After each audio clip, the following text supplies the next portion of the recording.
आलसी ससुराल में सबको लाइन पर लाने वाली बहू। चलो ये सब बन गया, अब जल्दी से सबको बुला लेती हूँ, लेकिन अपने कमरे में ही दुबक कर बैठे हुए हैं। मुझे देखो, मुझे तो ठंड ही नहीं लग रही। मम्मी पापा सब लोग डाइनिंग टेबल पर आ जाओ। घर के सभी लोग डाइनिंग टेबल पर आ जाते हैं। दादी ठिठुरते हुए छड़ी लिए कुर्सी पर बैठ जाती हैं। बाप रे, बहुत ठंडी हो रही है। मुझे तो अपने कमरे से निकलने का मन ही नहीं कर रहा। मन कर रहा है बस हीटर के सामने हाथ सेकती रहूं। अनिका, क्या बनाया है तूने खाने में? गरम गरम खिला दे। आज तो मैं अपनी दादी के लिए गर्मा गर्म ब्रेड पकौड़े और अदरक वाली चाय बनाई हूँ। ये लो, सब गरम गरम पियो। बाप रे, इतनी ठंड में दीदी तुम कैसे चक्कर ये सब काम धन का खाना बना लेती हो? माँ से बोला था संडे के दिन ब्रेड पकौड़ा बनाने का, लेकिन न बनाने के चक्कर में मुझे बाहर भेजकर मंगवाया। हाँ तो क्या हो गया, इतनी ठंड में मुझसे नहीं बन रहा, तू जाकर खाना बना ले। अरे नहीं मम्मी, ये सब दीदी ही कर सकती हैं। अरे चलो बातें बंद करो, अब गरम गरम चाय पकौड़े लो। सभी लोग चाय नाश्ते का आनंद लेते हैं। सच में सर्दी तो बहुत बढ़ गई है। अरे ऐसी सर्दी में गरम गरम गाजर का हलवा खाने में कितना सुकून मिलता है। अश्विनी, गाजर का हलवा बना दे सबके लिए, और विहान बेटा आज बाजार से 5 किलो गाजर ले आना। अरे दादी नहीं, मैं नहीं जाना चाहता बाहर ठंड में। अरे बाहर जाने की कोई जरूरत नहीं है, कल रात को ही मैं 5 किलो गाजर घर में लेकर आया हूँ। अश्विनी अभी बना दो।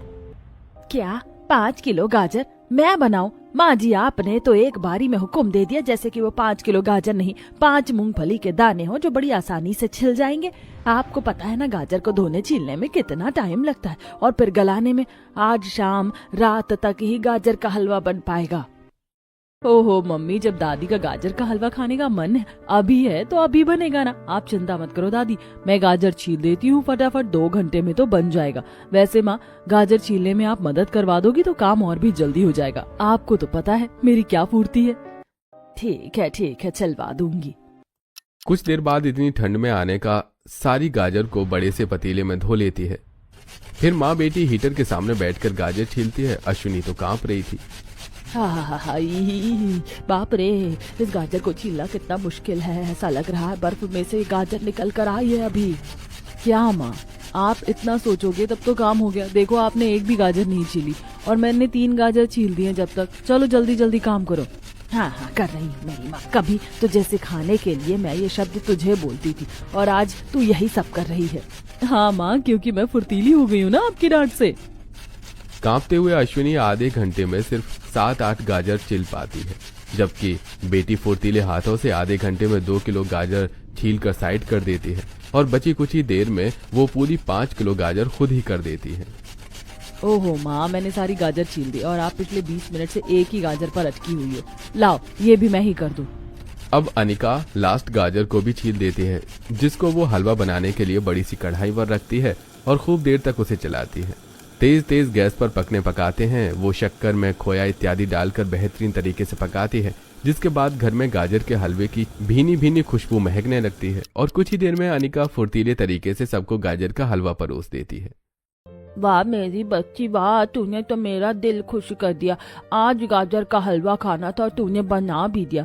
तेरी माँ से कहती तो वो कल का दिन भी लगा देती। सच में तेरे ससुराल वाले तुझसे बहुत खुश रहेंगे, क्योंकि तू हमारे पलक झपकते काम कर देती है। चाहे सर्दी हो या गर्मी, तेरा फुर्तीलापन कम नहीं होता। अरे ये बात तो माँ आपने बिल्कुल ठीक कही। मुझे बहुत गर्व है इस पर कि फुर्तीले तरीके से ये काम करती है। सच में उसकी जगह मैं होती तो माँ जी, मुझसे गाजर का हलवा नहीं बनता, लेकिन मेरी बेटी ने बना दिया। मेरी बेटी सयानी हो गई है, अब इसके लिए एक अच्छा ससुराल देख लेना चाहिए। दीदी गाजर का हलवा खा रहा हूँ मैं, मेरा असाइनमेंट रहता है, प्लीज कंप्लीट करवा दो। मैं बहुत देर से लिख रहा हूँ, हाथ थक गए हैं। 1 घंटा है और अभी 12 पेज भरने हैं, मुझसे नहीं हो पाएगा।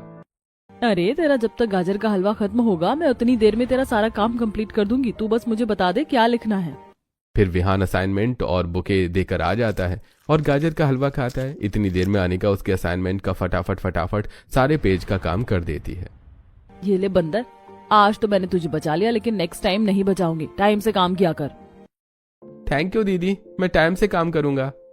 ऐसी सर्दियों में अनिका फुर्ती दिखाते हुए अपने घर का कपड़े धोने से लेकर बर्तन धोने तक सबका ख्याल रखना टोटल सारा काम कर देती है। कमलेश की जरूरी कागज नहीं मिलते हैं तब अनिका फटाफट ढूंढकर अपने पिता को दे देती है। ऐसी सड़क पर वो एक अंधी दादी की मदद करती है, अपनी पीठ पर छोटी से बिठाकर उन्हें उनके घर छोड़ देती है। इस बीच कमलेश अपनी बेटी का रिश्ता एक अच्छे घर आने के लड़के निकुंज से जोड़ता है। सगाई होती है, हल्दी मेहंदी की रस्म होती है। नाच गाने के बाद अगले दिन धूमधाम से दोनों की शादी हो जाती है और ससुराल वाले बहू का स्वागत करते हैं। लेकिन दहलीज पर चावल का कलश नहीं था। तब सास गायत्री, ओह, चावल का कलश तो मैं भूल गई। पिंकी जा अंदर से चावल लेकर आ। नहीं मम्मी, मैं भाभी के पास से कहीं नहीं जाऊंगी। अभिषेक तू लेकर आ। नहीं मुझे नहीं जाना, मुझे ठंड लग रही है, तू ही लेकर आज जल्दी कर, भाभी खड़ी है। हाँ तो मुझे क्या गर्मी लग रही है, मुझे भी ठंड लग रही है। आज तू कलश लेकर आ। नहीं, तू कलश लेकर आएगी। अरे तुम लोग कलश लाते लाते कलेश ही कर दोगे। इससे पहले अपनी भाभी के लिए चावल का कलश ले आओ, वरना मेरा रुद्र रूप देखोगे। तुम भी ना गायत्री, सारा इंतजाम करके रखना चाहिए था, आलस करती हो। मैं लाती हूँ। अरे आप मुझे क्यों बोल रहे हैं जब बच्चे ही नालायक हैं। मम्मी जी पापा जी कोई बात नहीं, सभी थके हुए हैं और ठंड का मौसम है। फिर पिंकी चावल का कलश लेकर आती है। तब बहू गृह प्रवेश करके अंदर आती है और गायत्री उसकी आरती उतारती है। बहू बहुत ज्यादा थकान हो रही है और ठंड भी है। सब सो जाएंगे वही बेहतर है। सुबह जल्दी भी उठना है। चलो चलो बच्चों, अब सो जाओ, बाकी की रस्म कल देखेंगे। हाँ माँ, मुझे भी नींद आ रही है आने का, मैं बहुत थक गया हूँ। हीटर वहीं होगा, तुम प्लीज हीटर चलाकर रूम गर्म कर देना। जी जी। घर के सभी लोग अपने अपने कमरे में सोने चले जाते हैं। अनिका अपने कमरे में आकर हीटर ऑन कर देती है। अरे ये तो नौबता टाइप निकले, कमरे में आए, बिस्तर पर लेटे और सो गए। लगता है काफी ज्यादा थके हुए हैं। मेरे ससुराल वाले थोड़े अजीब लगे, कैसे मेरे सामने चावल का कलश लाने के लिए लड़ रहे थे। फिर कोई बात नहीं, भाई बहनों में ऐसा होता रहता है। मेरे और विहान का भी तो यही सीन है। मैं अभी टायर्ड हूँ, लेकिन मेकअप रिमूव करना पड़ेगा फर्स्ट ऑफ ऑल। ये कहकर अनिका अपना ज्वेलरी रिमूव करती है और फिर मेकअप और कपड़े चेंज करके हीटर बंद करके सो जाती है। अगली सुबह फुर्तीलेपन की वजह से अनिका 5 बजे जल्दी उठकर घर की धुलाई सफाई आधे घंटे में ही कर देती है और फिर पूजा करने के बाद 1 घंटे में पूड़ी कचौड़ी गाजर का हलवा चाय पनीर मखनी चावल इत्यादि व्यंजन बनाकर तैयार कर देती है।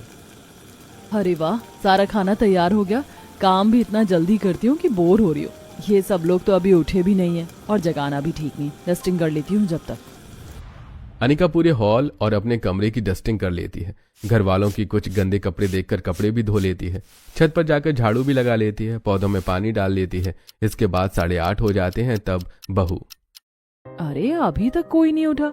माँ जी ने तो कहा था जल्दी उठना है। जगाऊं क्या इनको, भी तो ऑफिस जाना है। इनको जगा देती हूँ पहले।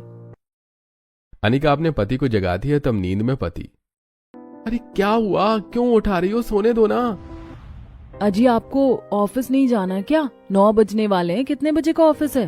अरे यार, शादी की वजह से बहुत थक गया हूँ, आज मेरा ऑफिस जाने का मन नहीं है, कल से जाऊंगा, और सोने दो। अच्छा ठीक है, लेकिन मैंने डिनर बनाया, आधे घंटे बाद आप उठ जाना।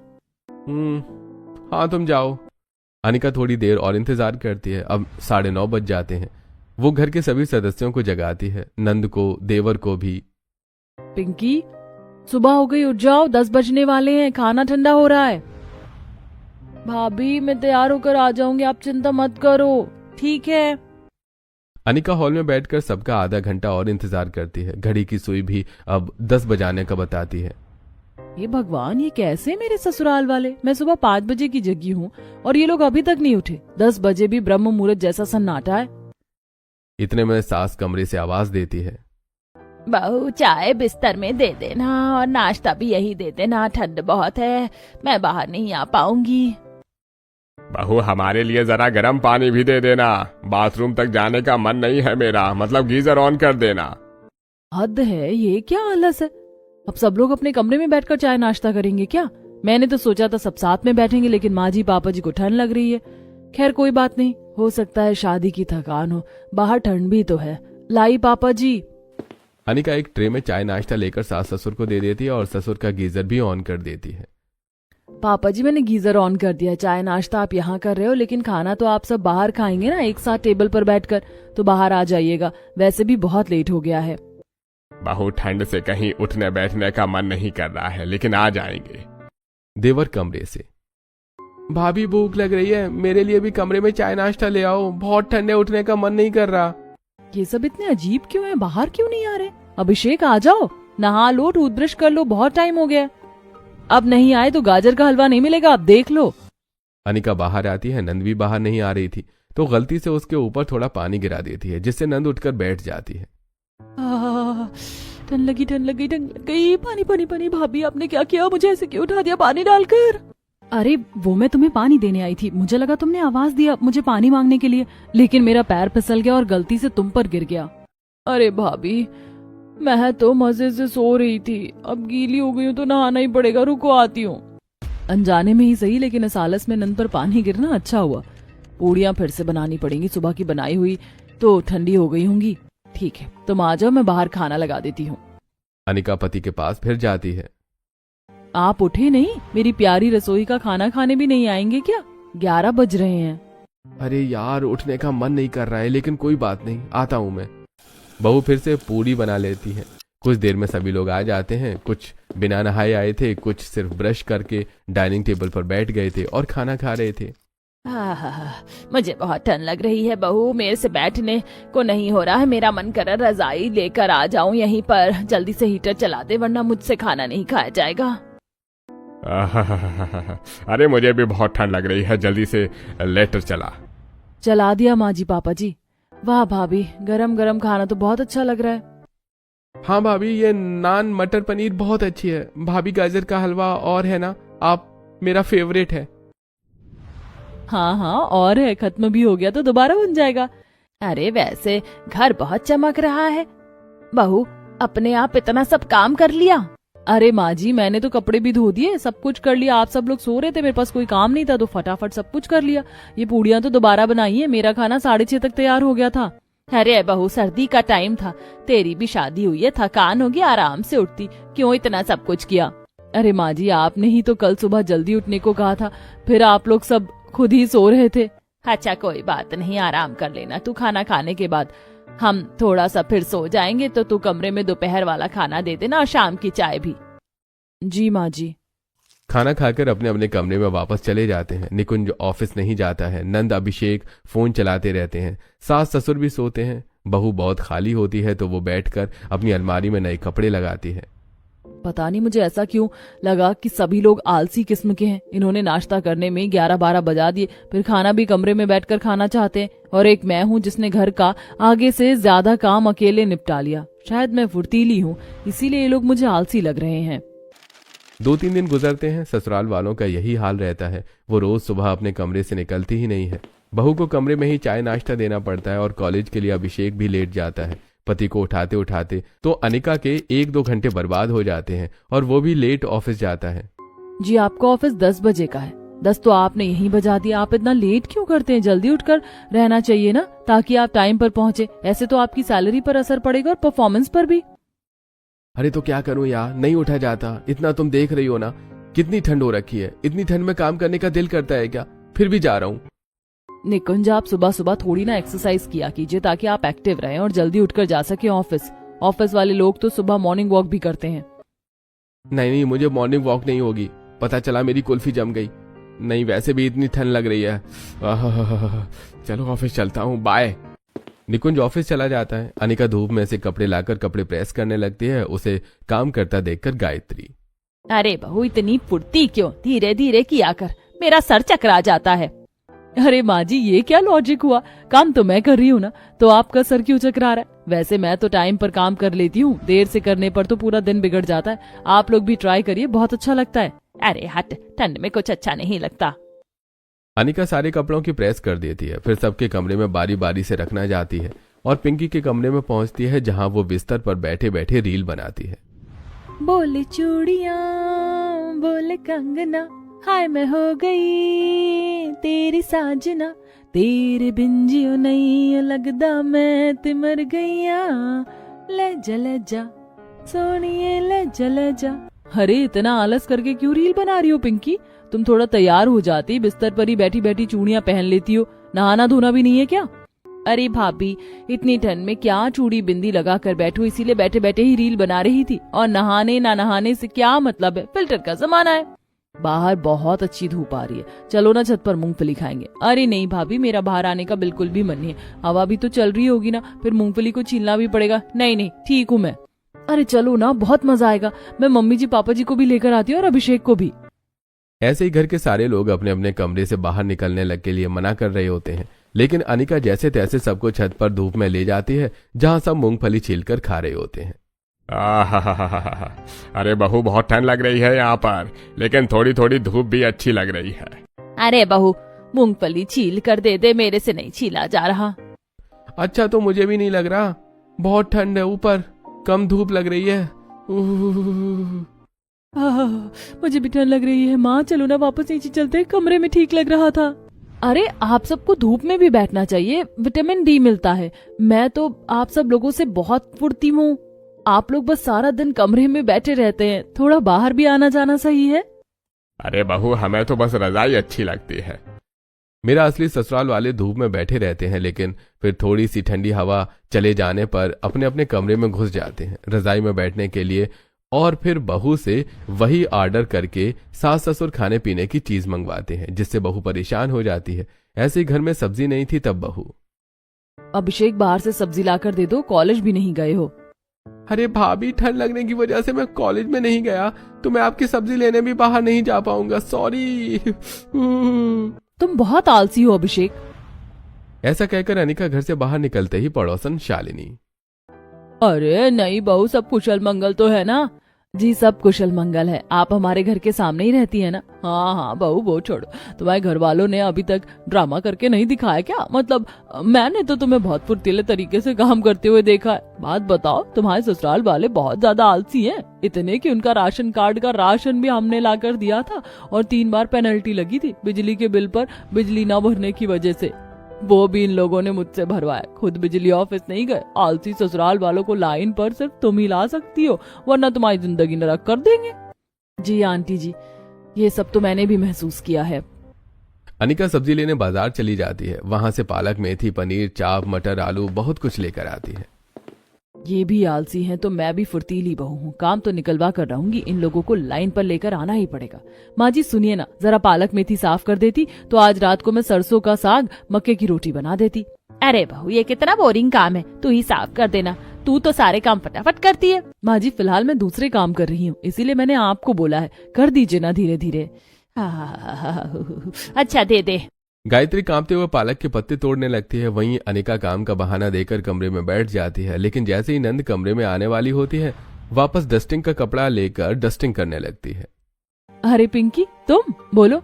वो भाभी, मेरे सूट को सिलाई वाली आंटी को दे आओ, मेरा जाने का मन नहीं कर रहा है और मुझे शाम को पहनना है। अरे पिंकी, तुम्हें भी घर से बाहर निकलना चाहिए, ऐसे तुम कब तक आलस करती रहोगी? इस उम्र में तो तुम्हें बहुत तंदुरुस्त होना चाहिए। मुझे देखो, वैसे अभी मैं काम कर रही हूँ तो जा नहीं पाऊंगी, तुम चली जाओ। ओके भाभी। मजबूरन पिंकी को भी अपना काम खुद करना पड़ता है। अगले दिन भी सब लोग 10:30 बजे तक सो रहे थे और अनिका सारा नाश्ता तैयार करके बैठी थी। हद है इन लोगों का तो रोज का हो गया, ऐसे व्यवहार कर रहे हैं जैसे फ्रिज के अंदर बैठे हुए। अभी सीधी उंगली से नहीं निकल रहा है तो उंगली को टेढ़ा तो करना ही पड़ेगा। इन लोगों को भी मैं बाहर लाकर रहूंगी। अनिका थोड़ी ही देर में ढोलक मंजीरा लेकर मंदिर के सामने बैठकर जोर जोर से बजाने लगती है, जिससे शोर की आवाज से सब सुनकर बाहर आ जाते हैं। दुर्गा है मेरी माँ, अम्बे है मेरी माँ, दुर्गा है मेरी माँ, अम्बे है मेरी माँ। अरे बहू, इतनी सुबह सुबह ये शोर शराबा क्यों कर रही हो? हाँ बहू, बंद करो ये सब, हमें सोने दो। अरे अनिका, ये बंद करो ना। माँ जी पापा जी, निकुंज आप ये कैसी बातें कर रहे हैं? मैं हर शुक्रवार को शादी से पहले भी पूजा करती थी और आज भी करूंगी। आप सबको मेरा साथ देना चाहिए, लेकिन आप सब लोग तो अंदर ही सो रहे हो। आओ ना मम्मी जी पापा जी जल्दी से तैयार होकर, क्या आप मेरा साथ नहीं दोगे? अच्छा आते हैं, उन दोनों को भी बुला लेती हूँ मैं। आइडिया काम कर जाता है, सब लोग जाग जाते हैं और तैयार होकर उसके साथ भजन कीर्तन करने लगते हैं। करीब 1 घंटे बाद आने का सबको चाय नाश्ता देती। 3-4 दिन तक अनिका घर का बहुत काम करती है, सबको बाहर लाने की कोशिश करती है, लेकिन कोई भी अपने कमरे से हिलता कहाँ है। ऑफिस भी निकुंज लेट जाता है और मनमर्जी से अभिषेक कॉलेज जाता है। नंद अनिका के साथ घर में कोई हेल्प करवाती नहीं है तो अचानक से सुबह सुबह अनिका तबीयत खराब होने की एक्टिंग करती है। अरे अनिका, मेरा आज भी ऑफिस जाने का मन नहीं कर रहा है, घर रह लेता हूँ। तुम लेटी क्यों हो? रोज तो जल्दी उठ जाती हो। कुछ नहीं, सारा काम अकेले करने की वजह से तबीयत खराब हो गई है। दवाई भी कैसे आएगी? आप तो ऑफिस लेट जाते हो, फिर सैलरी कटेगी। अब आप घर का राशन संभालोगे या मेरी तबीयत? कोई बात नहीं, मैं बिना दवाई के रह लूंगी, आप छुट्टी कर लो। नहीं, मैं जाता हूँ, अभी तैयार होता हूँ। छुट्टी करूंगा तो तुम्हारी दवाई कैसे आएगी? मैं पिंकी को बोल देता हूँ, तुम्हारा ख्याल रखेगी। निकुंज फटाफट ऑफिस के लिए तैयार होकर चला जाता है। पिंकी बस खाना बना देती है। तब धीरे धीरे चलकर खांसते हुए गुस्सा ससुर के पास जाती है। माँ जी, पापा जी, आज मेरी तबीयत खराब है, आप मुझे दवाई लाकर दे दीजिए और माँ जी आप सब्जी लेकर आ जाइए। मुझे बहुत ठंड लग रही है बहू, मेरा घर से बाहर जाने का मन नहीं कर रहा। हालत बहुत खराब है, लगता है मुझे ही खुद जाना होगा। पर बहू गिरकर सोफे पर बैठ जाती है। अरे बहू, तुम घर का सारा काम करती हो, तुमसे उठा नहीं जा रहा। कोई बात नहीं, मैं दवाई ला देता हूँ। और गायत्री, तुम सब्जी ले आओ। ठीक है। पिंकी अपने कमरे में होती है। सास ससुर बाहर चले जाते हैं। तब बहाने से बहू नंद को भी बाहर भेज देती है और फिर अभिषेक को कहती है, देवर जी, जब आप वॉशरूम में थे तो आपके फ्रेंड का कॉलेज से फोन आया था कि जिस बच्चे का असाइनमेंट दे रखा है और वो नहीं आ रहा है, तभी उसके सेमेस्टर्स के मार्क्स काटे जाएंगे। अब आप देख लो आपको कॉलेज जाना है या नहीं। No no no no no no, मैंने तो सब कुछ टाइम पर काम कर रखा है। मेरे मार्क्स कट जाएंगे तो मैं एग्जाम में कैसे बैठूंगा? भाभी, मैं कॉलेज जा रहा हूँ और रोज जाना पड़ेगा। हाँ, जाओ जाओ। अब आया ना मजा। इन आलसी ससुराल वालों को लाइन पर लाने का एक यही तरीका बचा था। इस तरह आने का कोई न कोई हरकत करके या बहाने से उन्हें सुबह जल्दी उठने की कोशिश करती है। कभी उठ जाते हैं, कभी नहीं उठते। बहू इतना सुबह सुबह क्यों जल्दी उठाने की कोशिश करती है? हमें नहीं उठना। हमें आलस भरा है, ढेर सारी चालबाजी समझ आती है तेरी। तुझे भी अब से कोई काम करने की जरूरत नहीं है, आराम से किया कर, फुर्तीला होने की कोई जरूरत नहीं है। ठीक है माँ जी, अब से मैं भी लेट काम करूंगी। फिर अनिका घर के सारे काम धीरे धीरे करती है, ससुराल वालों के सामने, लेकिन अकेले में फुर्तीले तरीके से कर लिया करती थी। फिर सबको सुधारने के लिए एक दिन वो डॉक्टर की एक्टिंग करने के लिए बोलते हैं। घर के सभी लोग बहू की तबीयत से परेशान होते हैं। डॉक्टर साहब, मुझे ठीक से सांस नहीं आ रही, बहुत कमजोरी सा फील हो रहा है, हाथ पाँव नहीं चल रहे हैं। लगता है आपने एक्सरसाइज करना, काम करना छोड़ दिया है और कुछ ठंड की वजह से तबीयत खराब है, इसलिए हाथ पैर अकड़ रहे हैं। अगर आप रोज एक्सरसाइज नहीं करोगी, फुर्तीली नहीं रहोगी, तो यही हालत हो जाएगी और एक दिन हाथ पैर चलना बंद हो जाएंगे। डॉक्टर, आप ये क्या बोल रहे हैं? ये तो हमारे घर में सबसे ज्यादा फुर्तीली है। हाँ, बस कुछ दिन माँ के कहने पर धीरे काम कर रही थी। देखिए, फुर्तीली थी, आलस करने से उनके हाथ पैर चलना बंद हो गए। तबीयत इतनी खराब है, अगर एक्सरसाइज करती रहती, जल्दी उठती, तो ऐसा नहीं होता। डॉक्टर साहब, आप झूठ मत बोलो, मेरे सारे ससुराल वाले बहुत आलसी हैं, वो तो कुछ नहीं करते हैं। तो मेरी हालत ऐसी क्यों हो गई है? देखिए, आप फुर्तीली रहती थी तो आपकी 1-1.5 हफ्ते में ये हालत हो गई, लेकिन जो लंबे समय से कोई एक्सरसाइज नहीं कर रहे ना, जल्दी उठ रहे, उनकी तो तबीयत और भी ज्यादा लंबे समय तक खराब हो सकती है और गंभीर बीमारियां भी लग सकती हैं। अब फैसला आपके हाथ में है। वो तो सुना ही होगा आपने, आलसी मनुष्य का शत्रु होता है। नहीं, मैं तो जवान हूँ, अभी मैं अपनी हालत ऐसी नहीं कर सकता। और मेरी तो शादी भी नहीं हुई अभी, और मैंने तो नाती पोते भी नहीं खिलाए। नहीं डॉक्टर साहब, कुछ ऐसा रामबाण इलाज बताओ इसका जो हमारे शरीर के साथ ना हो, वैसे ही हम बुढ़े हैं। हाँ डॉक्टर साहब, इलाज तो एक ही है। आप सबको चाहे गर्मी हो या सर्दी, जल्दी उठना पड़ेगा, आलस त्यागना होगा, मॉर्निंग वॉक करनी होगी और शाम को भी टहलने होगा। एक्टिविटी कीजिए, खाना टाइम पर खाइए, वरना पाचन भी खराब हो सकता है। जी डॉक्टर साहब, अब ऐसा ही होगा, हम सब जल्दी उठेंगे, कोई आलस नहीं करेंगे। अरे वाह अनिका, तेरा प्लान तो काम कर गया। इस तरह अनिका धीरे धीरे तबीयत ठीक करने की एक्टिंग कर रोज सुबह एक्सरसाइज और अच्छा खाना बनाती है। घर वाले भी टाइम पर उठकर एक्सरसाइज, मेडिटेशन करते हैं और आलस को छोड़कर फुर्तीले हो जाते हैं।